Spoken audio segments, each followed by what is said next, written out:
All right, Alexander, let's talk about the counteroffensive or reconnaissance mission. Counteroffensive or reconnaissance mission? Or maybe somewhere in between. Somewhere in between. Well, I look at it as somewhere in between for now. In the very, very short term, like in the next day or two, I saw what happened towards the Zaporozhye region as a kind of, if it goes well, if the Ukraine military manages to break through, say, the second line of defenses, then I would have expected a lot of hoopla, a lot of announcements. It's begun. But because it didn't happen, I think they're kind of just, keeping a bit silent for now. Even though it seems like something is starting up, I think they're keeping a bit silent because they didn't get quite the breakthrough that they may have been hoping for media optics. That's why I'm Yes, saying that. It yes. might be somewhere in between. I think it's not a reconnaissance probing type of operation because they lost a lot of men, tanks, vehicles. I mean, 10, 16 tanks, the Ministry of Defense says. Yes. That's quite a big loss if you're Ukraine and you've gone through 6 months trying to pick up 300 tanks and you've lost 16. Even if those numbers are bloated and say you lost 10 tanks, that's still a lot to lose in some sort of reconnaissance. Anyway, what are your thoughts on Well, what happened yesterday in the right. Zaporozhye front? The first thing to say is that this was. I think this is clearly connected in some way to the Ukrainian offensive that we've been hearing about for so long. I think that one way or the other, whether this is the offensive or it's a preparatory step prior to the big offensive, this is clearly an attack that is connected to the offensive, and it was a big attack. I mean, the one that happened yesterday was a big attack. The Russian Defense Ministry says 6 battalions of motorized infantry were involved, mechanized infantry were involved, and 2 tank battalions. So that, to my mind, sounds like a lot of tanks, perhaps 60 tanks, 30 tanks per battalion. Just saying, 60 tanks perhaps, and maybe 3,000 men in total. That's a very big reconnaissance. If that was, if we assume that the defense ministry's claims are correct, the Russian defense ministry's claims are correct. And bear in mind that Gerasimov, who is the Russian chief of the general staff, he's actually there. Apparently, he's on the scene. He's directing operations from the Russian side, one assumes. And the very fact that he was there suggests that the Russians had some sense of something coming. So it seems to me that Ukraine is doing what it always does. It hits in a particular location. It sees if it can break through. If it does break through, this is the offensive. If it doesn't break through, it's a reconnaissance in force or an operation to shape the battlefield. And that way, the offensive is always successful. And of course, if it isn't successful, then of course, well, it's not anything to do with the offensive, because the offensive itself hasn't started. So it's actually, I think it's quite a clever scheme that the Ukrainians have, but that's, it seems to me, what they're doing.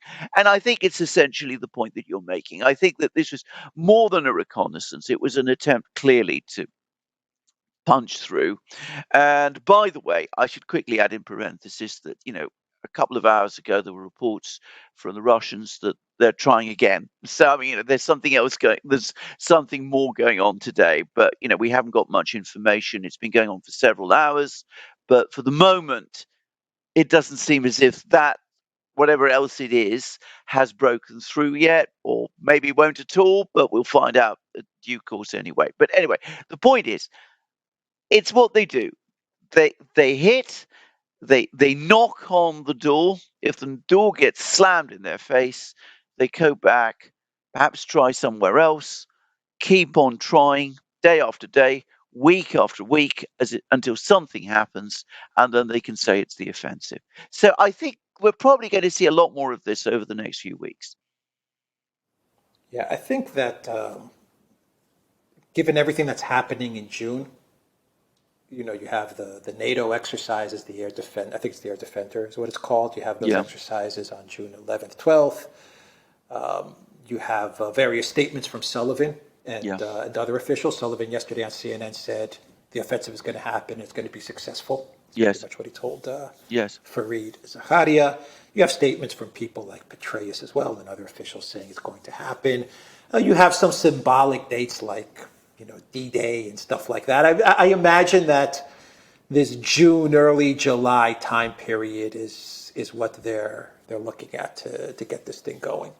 Absolutely. I think that's exactly right. My own personal view is that the fact that Sullivan gave that interview is another indication that this is part of, let's say, if it's not the offensive, it's part of the preparations for that offensive. They're all connected to each other.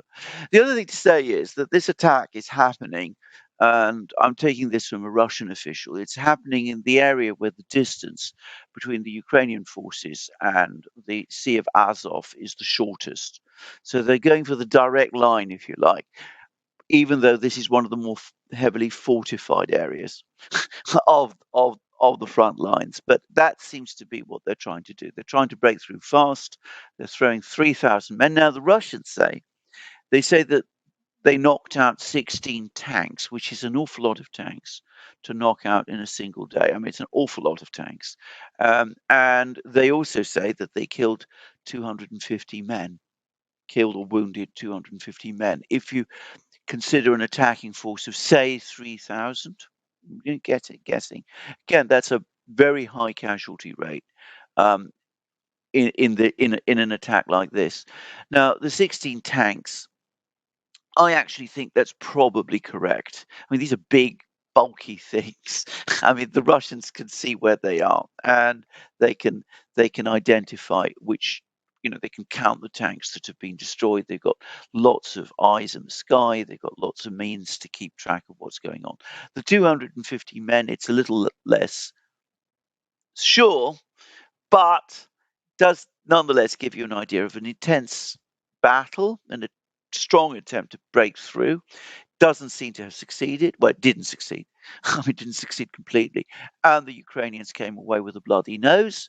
But as I said, we're seeing is they're trying again today. Yeah, and while this is going on in Zaporozhye, you have these attacks which continuously take place in Belgorod.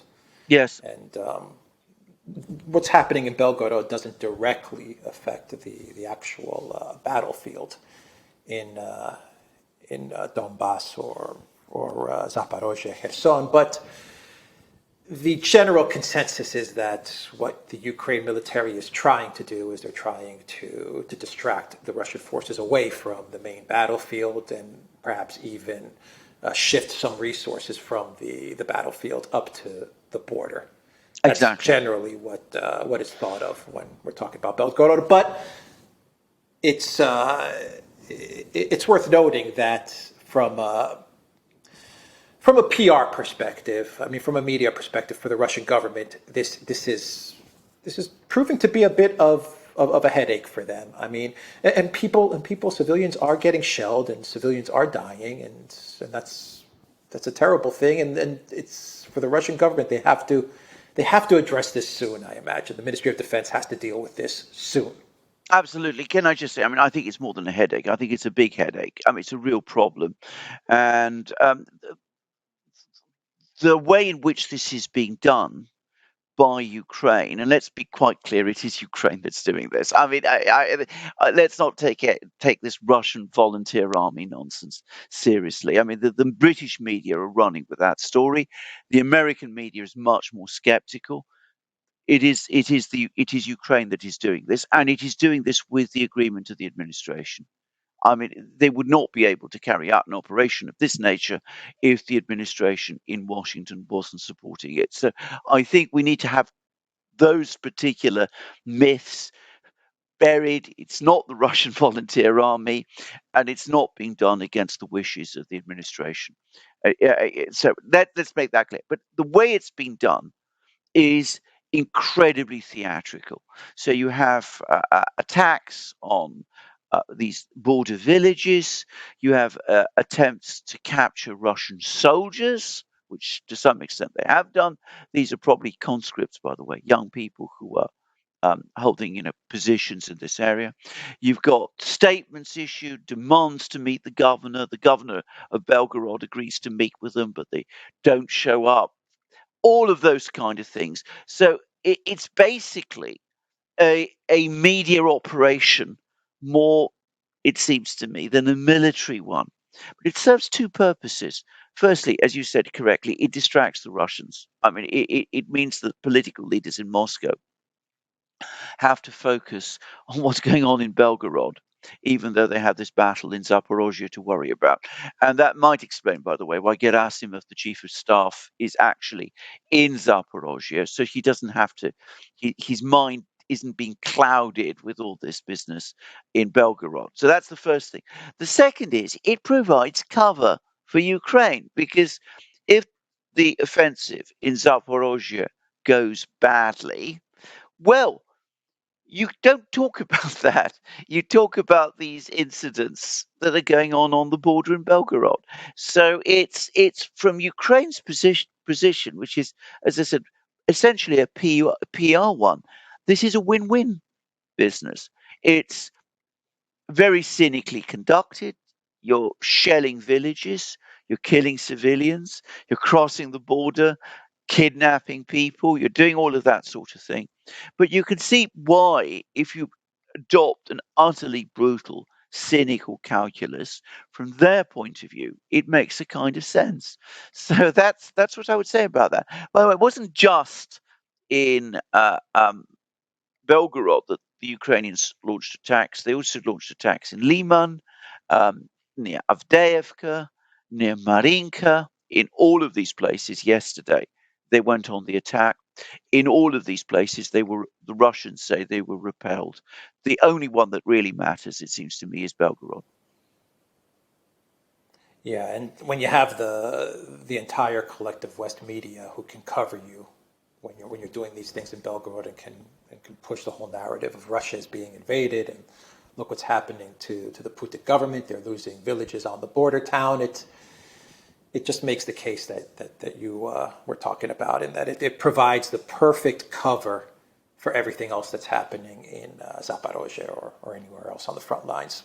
Absolutely. Can I just say, I mean, the British media is running with the story that these are anti-Putin Russian partisans. I mean, even though, I mean, self-evidently they are not. So I mean, but having said that, that's the story that they're running. And I mean, I'm not saying there aren't some Russians there, but we know what sort of a Russians. The Ukrainians tried that dry run a few weeks ago, if you remember, when they sent these very unpleasant people with these extreme right-wing views across the border, and some of them were then interviewed by the Western media. It became very immediately obvious what their political beliefs are. So I think the Ukrainians saw that you can do that and nobody cares, and so they're doing it again. They're using some of these people to provide cover for what is clearly an operation by the Ukrainian army. Right. So you have Prigozhin coming out and saying that if the Russian military, the Russian Ministry of Defense doesn't do anything, Wagner's going to step in and they're going to protect the people of Belgorod. You have Kadyrov pretty much saying the same thing, that the Chechens understand these types of maneuvers that the Ukraine military is doing, and you have conscripts and border patrol in this area, so they're not Russian conscripts and border patrol in this area, so they're not really trained to deal with these Ukraine forces that are in Russian territory. Some of them I've heard are elite forces as well. You also have Polish mercenaries who are also involved in these incursions in Russia, though the Warsaw government is saying that they have no idea who these people are and they have no connection to them. Okay, I have a bridge to sell you if you buy that. So I mean, if you're the Russian government, if you're Shoigu, what do? Can you make the argument that at least for a small window of time, the incursions of Ukraine into Russian territory may have helped the Putin government from a perspective of, look, NATO is now attacking us like Russia proper. So I told you guys so. I told everyone so that, we had to do something. Otherwise, NATO was going to come into Russian territory. Can you say that, at least for a brief window of time, as these attacks were happening in Belgorod, they did serve some of the arguments that the Kremlin has been making about NATO attacking Russia? Absolutely. I mean, can I just say, from the other side of the hill, looking at it from the Russian point of view, I think this is actually this does exactly what you say, and the Russians are making exactly that very point that you are making. They say this is straightforward terrorist activity. There's no fundamental military positions of any importance here. So this is straightforward military activity. NATO is supporting it. They've already said that the NATO countries that didn't see the shelling of Donbass don't see the shelling of Belgorod. This is part, in other words, of NATO's basic aggression against Russia. So it confirms that from our point of view, from the Russian point of view, as they would say, it vindicates our entire argument for starting the special military operation in the first place. Now, about the Chechens and the Wagner forces, I think there's two things to say about that. Firstly, the Chechens are now heavily committed. They're being given instructions to clear Marinka, to support the advance in Avdiivka, and they're taking over in Artyomovsk, the former Bakhmut. And clearly, there's intentions to push them to take the offensive there. So I don't think the Russians will want to commit these very specialized and, in every respect, elite forces away from where they're really needed on the battlefields. As for Wagner, Wagner is supposed to be refitting. I think that um, it's perhaps not fully ready to take over control of the situation in on Belgorod. But beyond that, there will be a political concern, which is, of course, Prigozhin is constantly mounting these attacks on the Russian Ministry of Defense. He made some further ones yesterday. He said that the Russian Ministry of Defense troops had been sabotaging and firing upon, withdrawing uh, um, Wagner forces, and he actually produced an officer from this 72nd Brigade, which nobody's been able to ever identify securely what it is, who came along and said that this is indeed what some of his troops were actually doing. So you get a lot of this going on. So I mean, do you really want Prigozhin and Wagner, who are not yet completed their refitting, redeployed to Belgorod, which will simply give him even more traction to criticize the Russian leadership in Moscow? He'll be able to say, well, look, the Russian government can't protect Russians, but we can.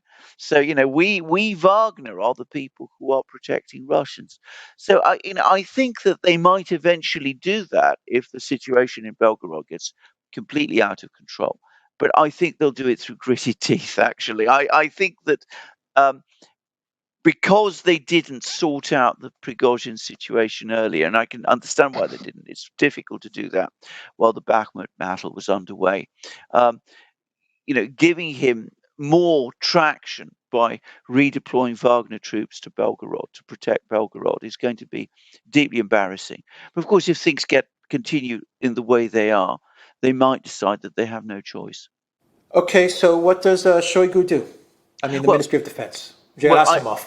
I mean, how come yeah, they just don't send Russian forces that are not deployed in Ukraine? Just yeah, send them of, there. of which, of which, despite what the British say, there are plenty. So I think eventually that is I mean, I exactly what they're understand the going to do. SMO thing. I Yes, understand the framework yes, of the SMO may not permit yes, them, yes.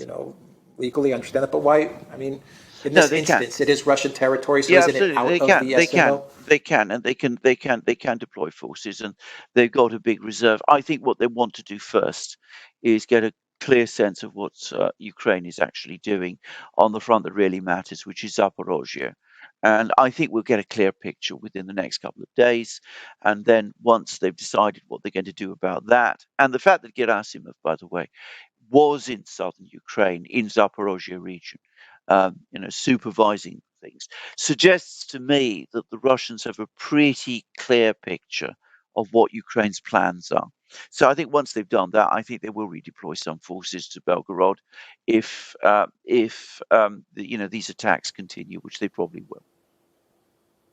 All right. Anything else going on that we need to talk about before we Well, I wrap up mean, the video? right. I mean, there's two things to say. I mean, firstly, the Russian missile bomb offensive across Ukraine continues unabated. So that's going on all the time. The other big thing, which we need to talk about briefly, is that, of course, Ukraine may be attacking in Zaporozhye. It may be attacking rather unconventionally in Belgorod, but the Russians are pushing forward, and they're pushing forward in Marinka. Finally, it seems they've made a decision to capture this place near Donetsk city. They also pushing forward in Avdiivka, this other town near Donetsk city. They seem to be aiming finally to capture that. But the big news, I think, is what's going on further north in Kupiansk. And the Russians are now both on both banks of the Oskol River. This was actually semi-officially confirmed this morning, by the way.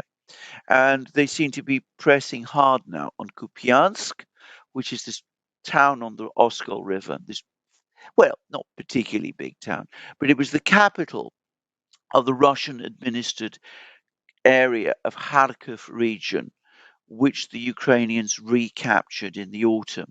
So the Russians recapture Kupiansk, and they seem to be moving steadily and incrementally in the way they do to eventually capture Kupiansk.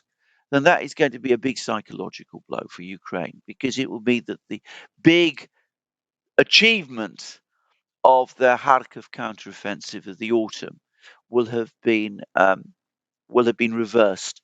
Of course, that hasn't happened yet. Much could happen still.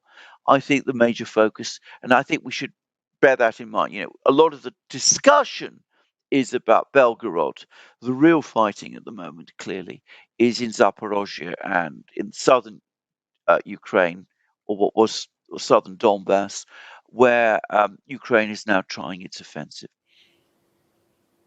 Yeah, and can I just add one more thing? All of these incursions into Belgorod, they serve no real military No, purpose, like in no. this conflict with Russia. But what they will do is they will force the Russian military to absolutely take all of Kharkov and everything in and Yeah, around Belgorod. I this mean, is Russia. The one sure way to prevent more incursions into the Russian border, and I'm sure the Russians are thinking about this. I'm sure they're talking about this. You want to prevent any future incursions into these towns and villages on the border. They're just going to have to change the border, and that means all of Kharkov and everything touching Russia is just going to get absorbed. absolutely. That's going to be the end effect of all of this. I completely agree. Though, of course, that's some way off. But I mean, it's been pointed out by several people, that during the period of the Soviet Union, Kharkiv and Belgorod, these two cities, Belgorod now in Russia, Kharkiv in Ukraine, formed what was in effect a single conurbation, and this means that this area is very vulnerable to the kind of border raids that we're seeing being carried out at the moment, because um, it's ideal territory to carry out these raids. Lots of it are heavily wooded. Tree cover is very dense, so you can send small groups of infiltrators quite easily. And there's lots of population centres that you can reach very fast. So yes, it has absolutely no military significance, but it can only be fully secured once Kharkiv and Kharkiv region and the city of Kharkiv are fully under Russian control. It's going to boomerang back against them. Eventually, yes. All of this activity. Yeah, eventually, Eventually, yes. yes. All right. Okay, we'll end it there. TheDuran.locals.com. We are on Rumble, Rockfin, Odyssey, BitChute, and Telegram. And go to the Duran shop, 10% off. Use the code GOOD DAY. Take care.